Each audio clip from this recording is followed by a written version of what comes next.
Hello traders. बात करते हैं आज के निफ्टी 50 चार्ट की। आज है 12 मार्च 2025। कल जो चार्ट था, कल ये चार्ट था। चार्ट को देखने की कोशिश करते हैं और समझते हैं कि क्या यहाँ पर क्या हो रहा था। यहाँ पर अगर आप देखेंगे तो परसों 10 मार्च को मार्केट यहाँ से ऊपर गया था। मार्केट ये सपोर्ट का काम कर रहा था, मार्केट ने ये रेजिस्टेंस लिया था, मार्केट यहाँ से नीचे आया था। कल क्या हुआ था, कल मार्केट यहाँ गया। यहाँ जाने के बाद क्या था, जो परसों सपोर्ट था मार्केट ने उसे रेजिस्टेंस बना रखा था, मार्केट नीचे आया। नीचे आने के बाद ये वाली जो लाइन थी, अगर आप कल के वीडियो को देखेंगे तो तब आपको पता चलेगा कि यहाँ से मार्केट इस वाली लाइन से ऊपर आया था। ऊपर आने के बाद कभी भी मार्केट इसके नीचे नहीं आया, यानी कि जो मेजर सपोर्ट था मार्केट के पास वो यह था। अगर बाई चांस यहाँ पर अगर नीचे को टूटता तो यहाँ पर क्या है ना, बहुत अच्छी सेलिंग आती, यहाँ पर बहुत सारे स्टॉप लॉस करते। मार्केट ये ट्रेंड लाइन आ रही थी, मार्केट सुबह से ही बियरिश था। मार्केट ने पहले नीचे, ये देख रहे हैं, ये 27 ईएमए के ऊपर ही क्लोज हुआ था कल। आज क्या किया, 27 ईएमए को ब्रेक किया इसने। कौन सी, 9:25 वाली कैंडल। उसके बाद जब रीचेक करने गया, रीचेक अगर बाई चांस मार्केट को ऊपर जाना था तो उसके बाद यहां से ऊपर जाना शुरू करना था। ये 5 मिनट की कैंडल बन गई थी। ये 5 मिनट की कैंडल के बाद अगर ये ऊपर को ब्रेक करना शुरू करता, 514 के ऊपर ब्रेक करना शुरू करता, तो मैं कॉल साइड को यहां पर जा सकता था, क्योंकि स्टॉप लॉस यहां पड़े थे। यहां से क्या हुआ, जैसे ही नीचे दूसरी कैंडल क्लोज हुई तो यहां पर एक पुट साइड का ट्रेड बन सकता था।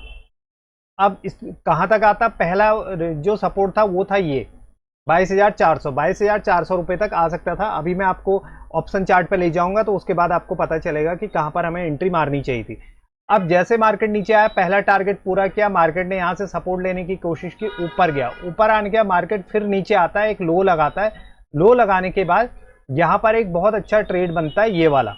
यहाँ पे क्या था, इस पे स्पीड इसलिए थी क्योंकि यहाँ जो थे, यहाँ सारे स्टॉप लॉस पड़े हुए थे कल के जब स्टॉप लॉस कटने शुरू हुए तो यहाँ पर बहुत अच्छी तरह से मार्केट नीचे आने लगा और उसने जो प्रॉफिट है वो भी अच्छा दिया था। अब यहाँ पर बात आती है कि हमें कॉल साइड को कब जाना था। मैंने कॉल साइड को आपको पहले ही बोला हुआ है, जब तक 27 ईएमए के ऊपर नहीं जाता है मार्केट तब तक आपको कॉल साइड को नहीं जाना चाहिए। लेकिन उससे पहले क्या कॉल साइड का सेटअप बन रहा था, आप अगर देखेंगे तो मार्केट ये चल रहा है, मार्केट डाउन ट्रेंड में चल रहा है। मार्केट ने ये हाई लगाया था, हाई लगाने के बाद मार्केट ने इसको ब्रेक किया, फिर से मार्केट नीचे आया। मार्केट के पास सपोर्ट क्या था, ये था। मार्केट अगर इसको ब्रेक करने की कोशिश करता तो यहाँ पर क्या था, कॉल की एंट्री यहाँ पर मारी जा सकती थी। अभी ऑप्शन चार्ट में देखेंगे तो वहां आपको पता चल जाएगा कि हम लोग कॉल की एंट्री कहां पर मार सकते थे। मैं पहले भी बोल रहा हूँ, निफ्टी 50 में 20 से 25 पॉइंट काफी होते हैं। अगर आप 25 पॉइंट बुक करते हैं तो यानी कि आप बहुत अच्छे ट्रेडर हैं। 20 से लेकर के 30 पॉइंट तक अगर आप रोज का अगर ले रहे हैं निफ्टी पे तो आप बहुत अच्छी ट्रेडिंग कर रहे हैं, और उसके बाद आप बहुत देर तक मार्केट में मत रहिएगा। उसके बाद क्या हुआ, मैं अभी भी बोल रहा हूं, जब तक मैं 27 ईएमए के ऊपर नहीं जाएगा तब तक मार्केट मेरे लिए बुलिश नहीं है। वहां पर कोई मैं कॉल साइड का सेटअप नहीं देखूंगा। मार्केट यहां से गया, मार्केट को या तो यह ब्रेक करना चाहिए था, ये वाला एरिया 22,300, अगर यहां आता उसके बाद ब्रेक करता तो यहां पर मैं पुट साइड की एंट्री बनाता यहां तक के, आज के लो तक के लिए। लेकिन क्या हुआ, मार्केट जब ऊपर गया, ऊपर जाने के बाद मार्केट ने यहां से एक बार रेजिस्टेंस लेने की कोशिश की, फिर ऊपर जाने की कोशिश की, मार्केट ने इसको ब्रेक किया। 5 मिनट की कैंडल, 1:50 की जो कैंडल थी उसने इसे ब्रेक किया। लेकिन उसके बाद क्या था, यहां पर क्रॉस ओवर हुआ था 27 ईएमए और 9 ईएमए का। इसके ऊपर जैसे ही इस कैंडल ने क्लोज किया, यहां पर एक कॉल साइड की एंट्री बनाई जा सकती थी।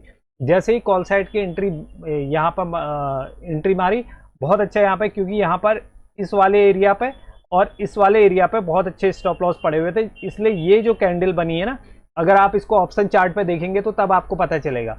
अभी भी आप देखिएगा मार्केट क्या है, इससे नीचे चल रहा है। ये जो कैंडल बनी है इसके नीचे है मार्केट। मार्केट जब तक इसके ऊपर नहीं जाएगा, अभी है तो बुलिश, लेकिन यहाँ पर कुछ देर रुकने के बाद अगर इसको ब्रेक करना शुरू करेगा तो यहाँ पर स्टॉप लॉस पड़े हुए हैं, इस एरिया पर, इस एरिया पर। और यहाँ पर अगर कल को एक्सपायरी है, अगर मार्केट इसी एरिया पर रहता है, इस एरिया पर रुकता है, यहाँ खुलता है या यहाँ खुलता है, और रुकने के बाद जाकर के जब इसको ब्रेक करना शुरू करेगा तो यहाँ पर एक कॉल साइड की एंट्री मारी जा सकती है जो यहाँ तक जा सकती है। और इस पर स्पीड बहुत अच्छी होगी क्योंकि यहाँ पर स्टॉप लॉस काफ़ी पड़े हुए, स्टॉप लॉस कटने शुरू हो जाएंगे। अब मैं सीधे आपको ऑप्शन चार्ट पे लिए चलता हूँ। ऑप्शन चार्ट को अगर आप देखेंगे, ये 22,450 का कॉल चार्ट है और ये 22,450 की पुट एंट्री है। अगर आप एंट्री देखेंगे तो वो एंट्री यहाँ पर बन सकती थी। इसको जब आप प्रैक्टिस करेंगे तो तब आपको पता चलेगा कि जब तक क्लोजिंग नहीं होती है, क्लोजिंग का वेट करना है। क्लोजिंग के बाद अपना रिस्क मैनेजमेंट लेके आप अपना स्टॉप लॉस लेकर के आप देख सकते हैं कि हमें स्टॉप लॉस कहाँ पर रखना है। अगर बाई चांस मैं यहाँ पर अगर मैं इस वाले 74 पे अगर एंट्री मारता तो मैं करीब करीब अपना स्टॉप लॉस 61 में रखता, यानी कि 10 रुपये 11 रुपये यहाँ पर मैं अपना स्टॉप लॉस रखता, उससे ज़्यादा मैं यहाँ पर नहीं रखता। जैसे यहाँ पर रेड कैंडल क्लोज होती मैं काट देता, क्योंकि उसके बाद मार्केट स्पीड के साथ भी नीचे आ सकता है। अगर आप देखेंगे यहाँ पे कॉल साइड के अगर चार्ट को अगर आप देखेंगे तो प्राइस इतना नीचे गिर जाता है, प्राइस गिरता हुआ चला आता है, प्राइस रुकता ही नहीं है कहीं पर। तो जब प्राइस ऊपर रुक ही नहीं रहा, ये देखिए इस वाली कैंडल ने यहाँ पे सपोर्ट लेने की कोशिश की, ये वाली कैंडल देखिएगा सपोर्ट लेने की कोशिश, सपोर्ट लेने के बाद अगर इस एरिया को 116 रुपये को अगर ब्रेक कर रहा होता तो मैं यहाँ पर एक एंट्री यहाँ पर कॉल साइड की बना सकता था। लेकिन इसने ऊपर नहीं गया, नीचे क्लोजिंग दी। जैसे ही नीचे क्लोजिंग दी, क्योंकि यहाँ पर से क्या करते, जिन्होंने भी अगर इसको खरीदा होता तो वो क्या करते, अपने स्टॉप लॉस काटने शुरू करते। वो कैंडल है ये वाली कैंडल है, ये कैंडल है, इसलिए ये लंबी कैंडल बन गई थी। लेकिन मुझे सबसे अच्छा सेटअप मिला था यहाँ पर जब आप देखेंगे अगर ये यहाँ पे सपोर्ट लेने की कोशिश की, यहाँ पे एक एरिया बना, यहाँ पे बहुत अच्छी कैंडल बनी थी, ये 27 EMA के ऊपर थी, यहाँ 27 EMA के ऊपर थी और यहाँ 9 EMA के ऊपर थी। तो हम लोग क्या कर सकते थे, इसी के लो के SL से, यानी कि 88 और आपका 98, यानी 10 रुपये का स्टॉप लॉस, 10 रुपये के स्टॉप लॉस के बाद कितना जाता है 140, यानी कि आपको 4x यहाँ पर मिल जाता है। अगर आप यहाँ पर देखेंगे तो आपको 30-40% यहाँ पर मिल जाता है। अब यहाँ पर आइए, यहाँ पर आने के बाद अगर आप पुट साइड का चार्ट देखेंगे, पुट साइड का चार्ट क्या है, ये सपोर्ट ले रहा है, यानी कि ये रेजिस्टेंस है, ये रेजिस्टेंस है। तो इसको कौन सी कैंडल ब्रेक कर रही है, ये वाली कैंडल ब्रेक कर रही है। अगर यहाँ पर या तो आप यहाँ पर एंट्री मार सकते हैं, ये क्लोजिंग हुई, क्लोजिंग होने के बाद आपने ये एंट्री मार दी कि 42 में आपने एंट्री मारी, तो आपका स्टॉप लॉस बनता है 33, यानी कि आपका 9 रुपये का यहाँ पर स्टॉप लॉस बनता है। 9 रुपये के स्टॉप लॉस के साथ कितना जाता है मार्केट, 66, यानी कि 23x आपको यहाँ पर मिल जाता है। अब बात करते हैं जो सबसे अच्छी एंट्री मिलती, वो मिलती, देखिए यहाँ पर क्या है, यहाँ पर ये स्टॉप लॉस पड़े हुए हैं, स्टॉप लॉस यहाँ पड़े हुए हैं, सबसे अच्छे स्टॉप लॉस पड़े होते हैं यहाँ पर, ये जो स्टॉप लॉस होते हैं। अब क्या होता है, पहली बार में तो मार्केट जाता नहीं है, पहली बार में मार्केट यहाँ से क्या करता है, फिर से ऊपर चले जाता है, स्टॉप लॉस कटे नहीं होते। जब दूसरी बार मार्केट गिरना शुरू करता है यहाँ पर से, तो आप ये मान के चलिए उसकी स्पीड बढ़ जाती है।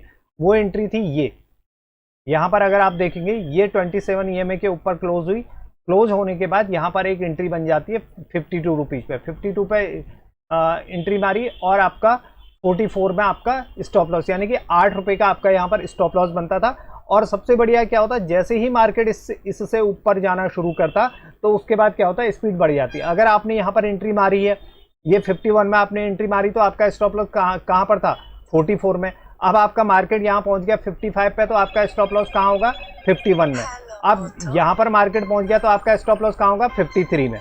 जब इस तरह से अगर आप करेंगे तो आपको पता चलेगा कि हमें कहाँ पर एंट्री मारनी है, कहाँ पर नहीं मारनी है। अब जैसे आपने यहाँ पर 51 में आपके ने एंट्री मारी क्लोज होते ही, तो आपका स्टॉप लॉस कितना बना, 44 का आपका स्टॉप लॉस बना। स्टॉप लॉस बनने के बाद क्या हुआ, सेकंड कैंडल कहाँ गई, 55 में गई। तो अभी तक स्टॉप लॉस आपका यह था, तो अब आपका स्टॉप लॉस कहाँ बन जाएगा, 50 में। अब उसके बाद मार्केट यहाँ गया तो आप अपने स्टॉप लॉस को यहीं पर रखिए। उसके बाद यहाँ गया 60 में गया, तो अब आपका स्टॉप लॉस कहाँ गया, 54 में आ गया। अब क्या है, आप नो प्रॉफिट नो लॉस पे यहाँ पे चले जाएंगे। अगर मार्केट जैसे ही इसको ब्रेक करना शुरू करेगा तो आपका प्रॉफिट बुक हो जाएगा। अब यहाँ अगर आपका 78 पे या तो आप अपना प्रॉफिट बुक करिए, या आप कुछ प्रॉफिट बुक करने के बाद थोड़ा सा अपना स्टॉप लॉस छोटा कर लीजिए। उसके बाद क्या होता है, एक बार मार्केट यहाँ जाता है, उसके बाद मार्केट नीचे आता है। अभी आप देखेंगे तो यहाँ पर मार्केट 9 EMA का सपोर्ट ले रहा है। 9 EMA का सपोर्ट मेरे लिए उतना इंपॉर्टेंट नहीं है जितना कि 27 EMA के ऊपर जब तक मार्केट है तब तक मेरे लिए बुलिश है। अगर मार्केट कल को इस लाइन से 24,400 के ऊपर ही मार्केट ट्रेड करता है और यहाँ कुछ देर, मतलब आधा घंटा 45 मिनट इसी एरिया के ऊपर रुकता है, उसके बाद हाई को निकालना शुरू करता है, तो मैं यहाँ पे कॉल साइड के लिए जाऊँगा। अगर कॉल साइड को जैसे ही ये वाला एरिया ब्रेक होने शुरू होंगे तो यहाँ पर बहुत अच्छा हमें प्रॉफिट मिलना शुरू हो जाएगा। कॉल साइड के लिए हमें वेट करना पड़ेगा।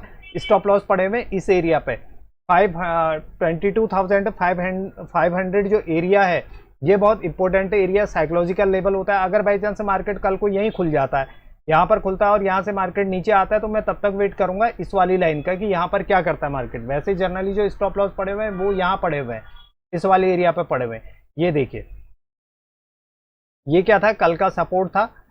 तो मार्केट यहाँ से नीचे आया तो यहीं पर क्या है, इसने यहाँ से फिर ऊपर जाने की कोशिश की। ये सपोर्ट था तो यहीं से सपोर्ट लेने की कोशिश की है। देखते हैं कि यहाँ पर आने के बाद मार्केट अगर नीचे को गिरना शुरू करेगा तो हम तब जाकर के पुट साइड को जाएंगे, नहीं तो उससे पहले पुट साइड को हम नहीं जाएंगे। लेकिन कॉल साइड के लिए भी या तो मार्केट इस एरिया पर खुले 22,400 और 22,500 के बीच में खुले। बीच में खुलने के बाद अगर आधा घंटा या 45 मिनट यहाँ पर ट्रेड करता है और नीचे ब्रेक नहीं करता है, अपने लो को ब्रेक न करके हाई को ब्रेक करना शुरू करेगा, तो हम यहाँ पर कॉल साइड के लिए जाएंगे। नहीं तो हम यहाँ पर कुछ भी नहीं करेंगे, मार्केट को देखने की कोशिश करेंगे। या तो मार्केट यहाँ से नीचे को टूटना शुरू करे या मार्केट इस एरिया पर आए और फिर अगर टूटना शुरू करेगा तो तब जाकर के हम कॉल की तरफ जाने की कोशिश करेंगे। Thank you very much.